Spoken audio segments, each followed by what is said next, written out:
Volume Podcast. Hi, my name is Buse. I think, research, write, and speak about artificial intelligence and social justice. Hi, so welcome. So what drives our interest in this field? What's in you? That's a great question because I am asking myself that question every day, and some days I feel like I get an answer or I feel like I'm close to it, and some days there's no answer, nobody's talking. And when I said actually artificial intelligence and social justice, I'm not even sure if it encompasses everything that I do, or is it helpful to have this framing or is it limiting, But I can tell you the story of how I kind of got to anything related to AI, or how I first heard about it and learned about it. I think, I guess my oldest memory and something that really, like the moment in my life when I really started thinking about, there's something that's called artificial intelligence and humans and all of that. It was in high school at my philosophy class. And we were watching the Blade Runner, the first one, and we were talking about the philosophical dimension of what is a human being and what makes a human being, what makes us different. And we were leading this conversation by watching the film Blade Runner, and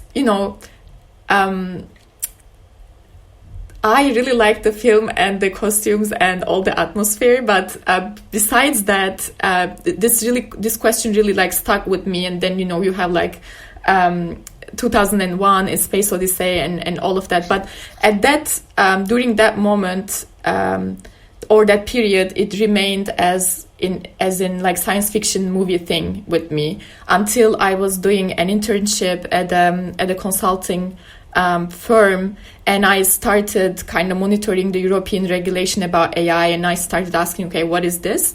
Then I have been lucky enough to take this AI policy course during my last semester during my at my master's degree.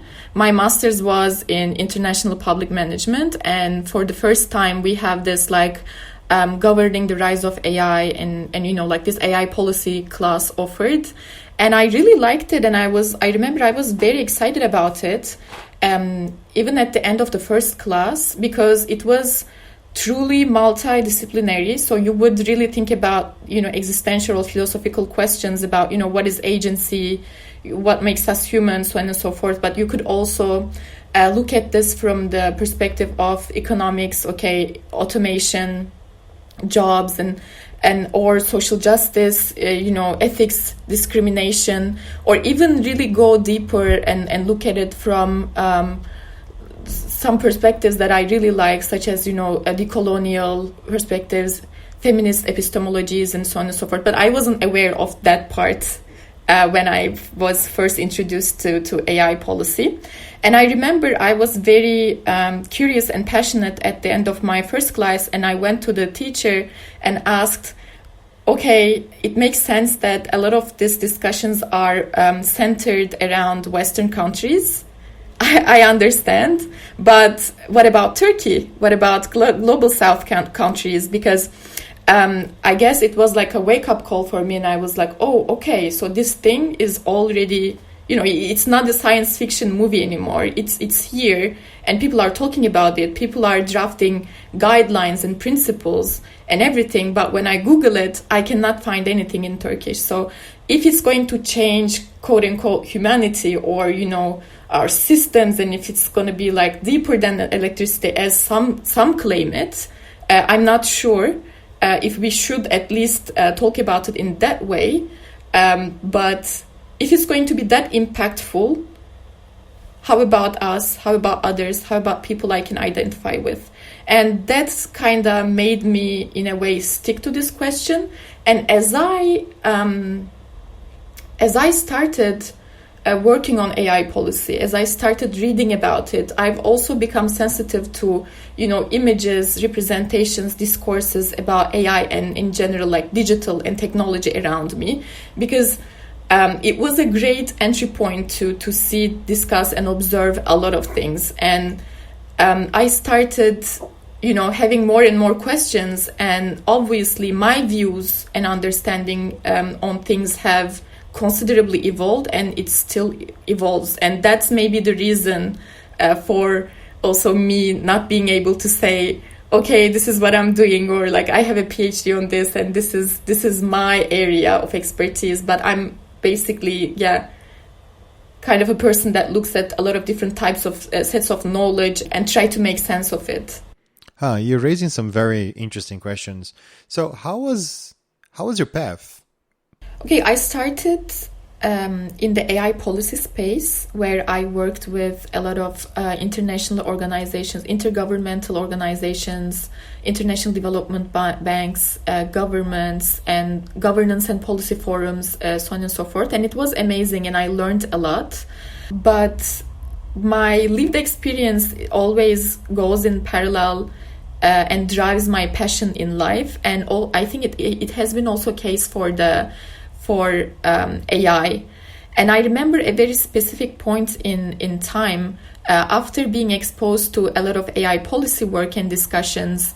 There was a shift, and that shift also coincided with what was going on in my personal life, because I was an immigrant in France. I had come to France 5 years ago to study for my undergrad and for my master's degree.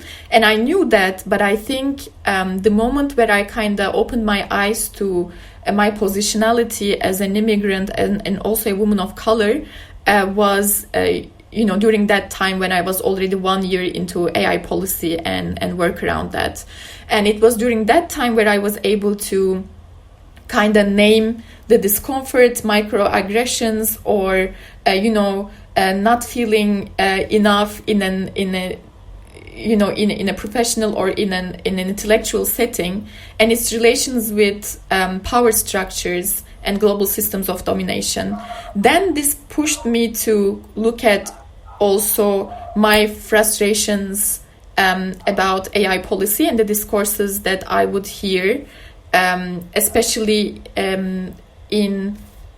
at the intersection of AI and development practice, and to say that, okay, my pain or frustration or discomfort has a reason, and that really pushed me to look at works and scholars who engaged with AI and technology in a critical way, and to discover feminist epistemologies or decolonial, post-colonial studies or decolonial lens as a way to understand, the power structures, historical processes, and economic factors that still drive the development of AI today, or on which the technology we're building is rooted. And how thinking about that influenced your vision of the world? Well, at the beginning it was depressing. And I was mad at the system, at everything that kind of embodied that, like these systems of domination, like racism, capitalism, white supremacy, heteropatriarchy, you name it. But I guess what is good with this process is that you shouldn't get stuck in there. It's important to understand your positionality, and it's important to see what's behind, but you should also need to be humble and turn the mirror to yourself and look at also all the privileges that you have, and understand that maybe the myth of meritocracy that you've been telling to yourself about how good you are, of course you are good and deserving because you're a human being, but yeah, that's it. Just because you're a human being, not because you're more than anybody else because of a characteristic that you have, and also be like, okay, that's how things work in the world right now. But I am also given so much power, support, love, and knowledge and resources. So what I can do with it. And for me, I understood, it also made me know myself, because I understood that I am not that person who will do everything to find a compromise, or like, I want to name racism. I want to say racism when it's racism. I don't want to say always diversity and inclusion. I want us to acknowledge the problems and say the words and feel that discomfort and look at ourselves, but not get stuck there. Find that common ground at the end, not in a universalist approach that, we're or humanist approach, but rally around at the end of the day some of the very basic and things that will sound maybe a little bit of utopian or airy-fairy to some people. Then I quit my full-time job and started working as an independent researcher / consultant / you name it. And I started working with people and with projects that I'm interested in. Many of them are centered in equity, in feminist epistemologies and so on and so forth. And how do you think this will actually impact the life of the people that are listening to the podcast right now? What's important and what worries me about how this technology might impact and is impacting my life or the life of the person who listens to is about the very foundations of this technology. What I mean by that is like this duality, of code between 0 and 1. I think it already reveals a lot of things about the way we think and about like how our current systems of thinking are structured. And AI is also a statistical model. It's about finding patterns and making distinctions and predictions based on past data. So that's for me also an important building block, an element to consider, what are the foundations upon which the technology is built and what thinking structures are already there. And it's about classification, it's about categorization and classification. And I'm wondering how it might affect a person who struggled with being classified and categorized. I'm wondering how, the anxiety of a non-binary person who cannot find anything they can relate to in a drop-down menu can translate in a world where, AI is really, really pervasive and, these data sets that are dating back from, I don't know when, collected by whom, for whom, we don't know, like that are completely taken out of context and taken as like as facts, at their face value. How can it might affect people who are in between, who don't think they fit in, or who don't think that they have the privilege to course correct things when decisions directly impact them, or who might have the knowledge to see, hey, I'm just going to look at this, look into what's going on in this system, even if it's possible and it's not a black box system. So that's really, my concern lies at. That's why I'm also a little bit angry at that, because I want to be able to imagine the future and think about the future and get excited about technologies and, imagine all different kinds of things. But mostly, currently, most of my energy goes to how we're going to do this. Like, we cannot build something that works for us, that, where that's not based on exploitation, if you don't change the foundations of what we have already today, and it's so deeply rooted in everything. Sometimes it's so insidious. It starts from your mind, and even your feelings at the very individual level to the collective and to the macro level. So that's very important to me. I would like to make this a critical view. It shouldn't be even called a critical view, but I would like to see this as things as they are, because AI is also a myth, and there is like a whole imagery, whole like these films, discourse, and it is called like artificial intelligence to begin with, and even the how it is called is a subject of investigation. And it conceals a lot of things. It conceals, for example, the racialized labor of people who are manually labeling data sets in the global south. It conceals, these minerals that are extracted from the earth in the global south. It conceals all these wage disparity between the CEO of Amazon and the person who works, for $10 a day at the mines. So I would like to make this, I would like us to see this when we're talking about it, when we're going to get excited for something. And I would like us to look at who is not getting excited at it and why. Not because they're conservative or they don't like technology, but maybe, there's an historical, deeply rooted reason because that make these people feel left out, and not listened to, and not seen, and not feel humanized or feel dishumanized in a way.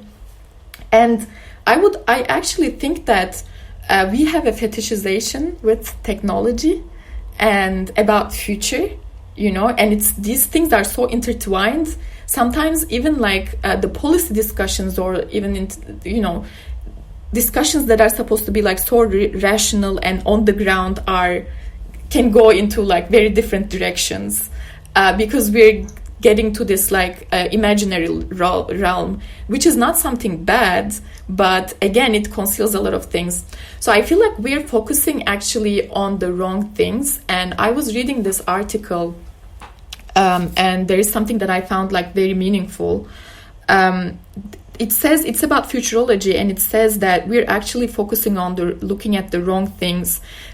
For example, when we're thinking about transport to work, rather than the shape of work itself, we look at what kind of flying scooters will get us to work, or we don't think about how our behavior is changed by the very changes that technology brings. And we don't actually realize, for example, all the natural resources, labor, behavior, culture, feelings, psychology, you name it, that hold this infrastructure on which the technologies are built. So I would actually, I feel like my guiding thought or principle or mission, if it's not a big word, it's to,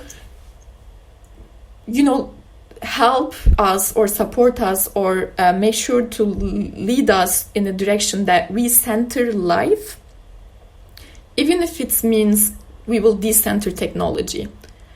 And it might sound paradoxical if I'm working on technology and AI, but I feel like this is something that I already observe. When you're talking about facial recognition, you're not only talking about facial recognition software. You're talking about people's experiences, their identities. You're talking about history. You're talking about also feelings. You're talking about community, a feeling of safety, security. What does it mean for different people? The role of the state in that given context. You're talking about ideologies and many more things. And we need to have these conversations now, because for me, we're at the beginning of a paradigm shift where we see again and again that, the world we built for ourselves, there's good in it, but we shouldn't continue this way. And for me, it goes through also centering, seeing us as one with the environment, seeing us as relational beings rather than individuals, intelligent agents, rational agents, but more like relational beings who wouldn't be happy if they don't have, trees and a beautiful sky outside. So yeah, I would see that technology as the gateway to bring in that conversation and create a transformation on the individual, collective, and global level. So your work goes around asking very important questions. So how do you think we will be answering those questions in 10 years' time? And how do you see your life and your work in 10 years? And maybe we'll re-record in 10 years and see what happened. Yeah, okay. Thank you. Yeah, that would be so amazing. Hope so, inshallah. Okay, yeah, that question is a difficult one, but I will do my best, okay? I think the more I am thinking about this, the more I feel like I'm thinking about complex systems and change. And I have such a limited understanding of, how change happens. And so I would like to, I hope in 10 years I will have like a methodology and a vision, and I will be executing that with a bunch of people, and we will be building the new, looking at what we have, keeping what we can, and building the new in a way that again it centers life and human and dignity of life, and not only human life but everything and on the planet. Although again it sounds super abstract, I guess like more specifically how it relates to AI, I see this feedback loop.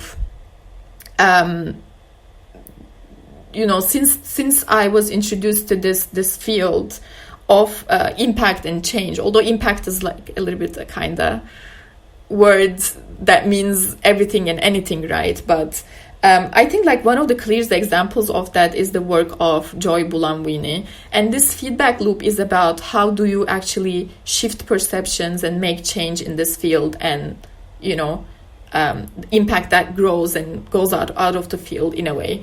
I remember Timnit Gebru and Deborah Raji have started with an academic paper that shows how gender classification algorithms that are already commercialized discriminate and perform very badly, significantly badly when you compare two different demographic groups, one of them being a black woman and white man.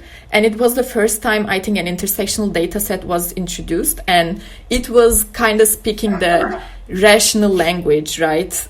That's the best of the language. Anyway, it was speaking the rational scientific language, and it was this research. So for me, one part of this feedback loop is research, is about creating ideas or examining things, and more specifically maybe examining power and how power translates in this field and in technology. And I guess another piece is advocacy, or how you talk about this idea, how you talk about this research, how do you make sure that it reaches more people? Sometimes it requires activism, which was the case for facial recognition technologies, the stance that many organizations and many researchers in the field have taken. And then there is also art. I know that again Joy Bulamwini is an artist and uses spoken word and other artistic mediums to kind of talk about this, or make people feel this, or make people kind of plant the seeds of interest in this topic, or help people relate to this through art, which is in my view so valuable. And then it also translates into policy impact, and it affects regulations. So this is just an example, and my case is not very, very solid right now. But what I'm trying to say is that I think there's an important feedback loop between research, advocacy, policymaking, and art to bring change, to make change, either to maybe stop something and also imagine the new. Where does these ideas about what kind of AI we're going to develop comes from? It comes from science fiction, it comes from images, it comes from culture, it comes from narratives. And currently narratives of the dominant narratives of AI are coming from the Western world that has tools like Hollywood, we don't have local or quote unquote other narratives. And when we also look at how it translates at humanoid robots, white male robots that seem super, cringe for me. And it doesn't actually represent the current technology that we have, and it's misleading. And it really keeps people, maybe make people think that, oh, it is something that's in the near or maybe, far future, and it's a science fiction thing. It's not a problem for me. I cannot think about it right now. So for me, it's really, I think in the 10 years, it's important to understand and master that feedback loop, because I also see myself as somebody who can be in between these spaces and who can kind of build bridges between these spaces, and ideally, make change in the direction that I talked about. Yeah. Buse, thank you so much for talking to us. It was great.